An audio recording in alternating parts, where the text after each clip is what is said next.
Magandang araw mga katiits, welcome back sa ating channel.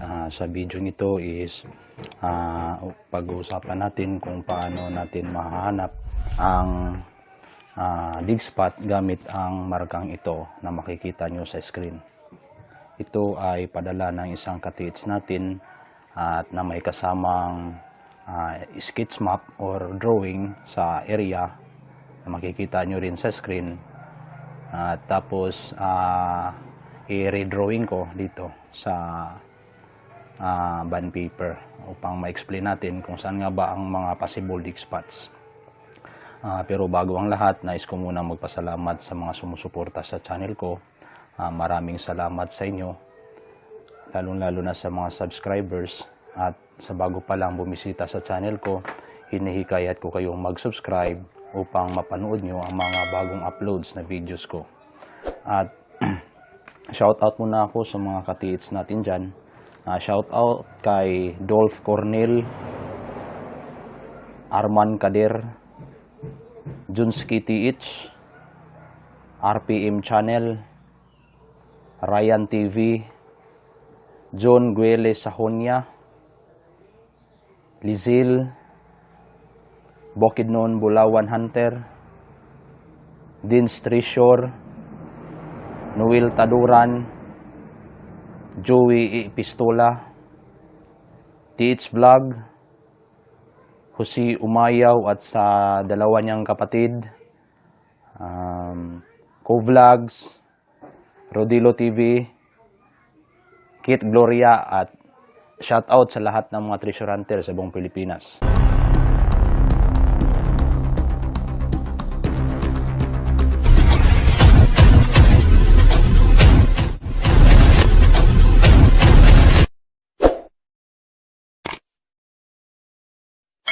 Okay, itong makikita nyo sa screen ngayon is ito yung picture ng padala ng katiits natin na nakaukit na triangle na may hole sa kanyang dulo.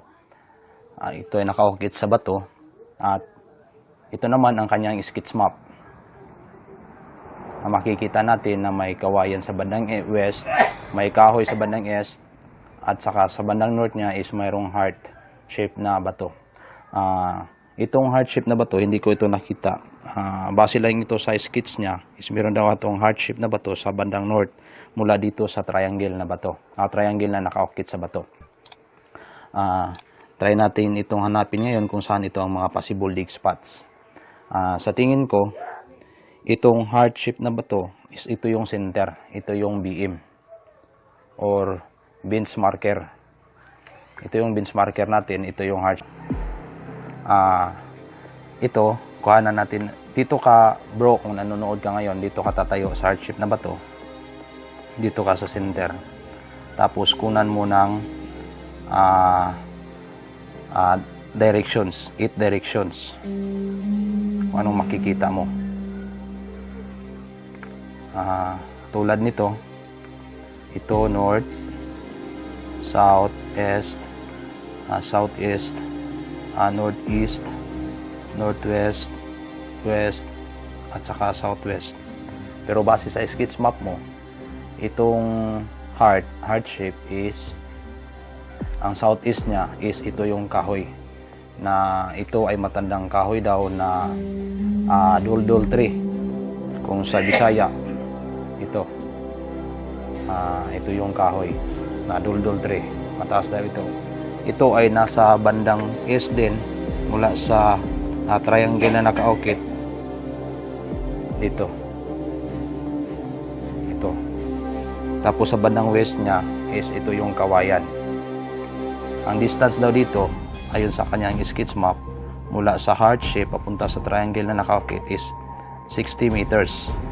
Tapos dito sa bato na may nakaukit na triangle papunta sa puno is 60 meters din. Tapos dito sa kawayan mula dito sa bato na may triangle is 60 meters din. So itong triangle ito ay tinitingnan nating posibilidad is ito ay for triangulation. Okay, try nating i-locate or hanapin ang possible leak spots. Mula dito sa heart is maggamit ka ng nylon or lubid, papunta ka sa east side gamit ka ng compass mo. Ito due east, yan, 90 degrees. Mula dito sa heart, gamit ka ng lubid or nylon, punta ka dito, side ka sa east, ganyan. Tapos mula dito sa triangle na bato, itong basihan natin dito, i-side ka ng 45 degrees. 45 degrees ito, northeast dito. Side ka dyan, 45 degrees northeast. Tapos mula dito sa puno na to, i-side ka rin north. North, ito yung north. 360 degrees or 0 degrees. Yan, papunta. Ganyan. Tapos, itong dito na part is ito yung intersection. Ito yung triangulation natin for addict spot. Ito yung first addict spot natin. Test dig kayo dito, 2 meters or 6 feet. Kung wala kayong makita ang mga HTM, stop na kayo. Tapos another option natin is ito. Mula dito sa heart ay south side ka ng 135. Ito. 135 dito yan. Southeast. Tatama ito sa kahoy. Yan. Ito yung second possible leak spot natin for triangulation dito. Gamit ang intersections. Again, 2 meters or 6 feet. Dig kayo dyan. Kung mayroon kayong locator, confirm nyo sa locator nyo or any detectors dito. Gayon din sa dito, gayon din yung gawin mo sa west, ganyan ka. Tapos mula dito sa kawayan papuntang north, at mula dito is side ka naman papuntang northwest dito. At yung intersection rin nila dito rin, testing ka rin dito. At wala pa rin makikita, another option is dito rin. Mula sa heart is side ka ng southwest, papunta dito. Tapos dito yung another option for dig spot. Test dig din dito. Diyan, test dig. At kung wala rin makikita ang HTM is stop na. 2 meters or 6 feet ang test dig natin dito sa intersection sa kahoy at sa heart shape. Intersection sa kawayan at sa heart shape. Ito yung mga possible dig spots. At kung wala pa rin is try natin dito under or 1 yard mula dito sa triangle shape na bato na may ito yung deposit. Try kayo dito 1 yard. 1 yard or 1 meter. Test dig kayo dyan. 2 meters or 6 feet. Test dig kayo. Tapos kung wala pa rin, try na natin itong sukatin. Halimbawa ito yung triangle sign na nasa bato. Try nating sukatin ito. Halimbawa ito ay nasa 6 inches. 6 inches. Ito example lamang. I-convert natin ito into meters, equals 6 meters. Yan. So, halimbawa, ito, nasukat mo na ito. Ito, mula dito, yan, sukat mo na, 6 inches. Is convert mo lang dito. Tayo ka muna sa bato nito, tapos magsukat ka ng 6 meters. Halimbawa, dito yung 6 meters. Dito ka, mag-tisdig. Tapos, kung mayroong HTM, pagpatuloy mo. Yan.